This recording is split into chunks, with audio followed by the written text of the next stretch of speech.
দিনাজপুর গোবিন্দগঞ্জ আঞ্চলিক মহাসড়ক যেন মরণ ফাঁদ। প্রায় প্রতিদিনই এই সড়কে দুর্ঘটনায় পড়তে হচ্ছে চালক পথচারীদের।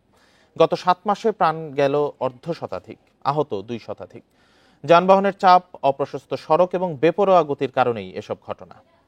প্রিয় নম্বর সেট করে বিকাশে সেন্ড মানি করুন ফ্রি। দিনাজপুরের 7 উপজেলার সঙ্গে যোগাযোগের মাধ্যম এই রাস্তাটি। স্থানীয়রা বলছেন, উত্তরাঞ্চলের অন্যতম ব্যস্ত সড়কটি প্রয়োজনের তুলনায় অপ্রশস্ত।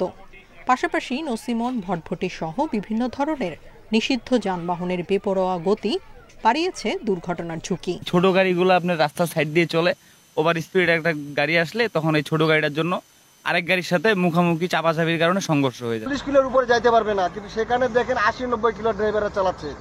কানে মোবাইল লাগাচ্ছে, আমাদের হরেন কিছুই মনে করে না। বিভিন্ন জায়গায় আপনার এই হাটগুলি বসছে, এই হাটগুলি বসার কারণে আপনার এই সড়কের উপর চাপ সৃষ্টি হচ্ছে, সড়ক সংকীর্ণ হয়ে যাচ্ছে, এই কারণে কিন্তু দুর্ঘটনাগুলি ঘটছে।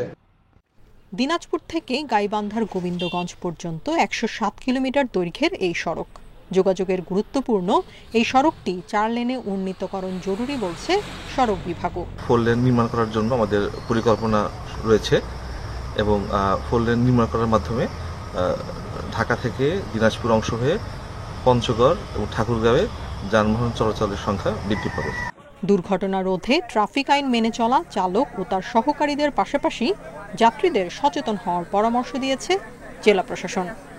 4 লেন করার বিষয়ে ইতিমধ্যে প্রস্তাবনা দেওয়া আছে এবং তারা খুব শীঘ্রই বিষয়টি নিয়ে কাজ শুরু করবে বলে আমাদেরকে জানিয়েছে। এবং আরও আসার কথা হচ্ছে যে স্লো মুভিং ভেহিকেল যেগুলো আছে এগুলোর জন্য আলাদা একটা সার্ভিস লাইন সেখানে থাকবে। আঞ্চলিক যোগাযোগ ছাড়াও এ রাস্তা দিয়ে চলাচল করে দূরপাল্লার অসংখ্য পরিবহন। দুর্ঘটনায় গত 7 মাসে 50 জন নিহত এবং 2 শতাধিক মানুষ আহত হয়েছেন এই সড়কে।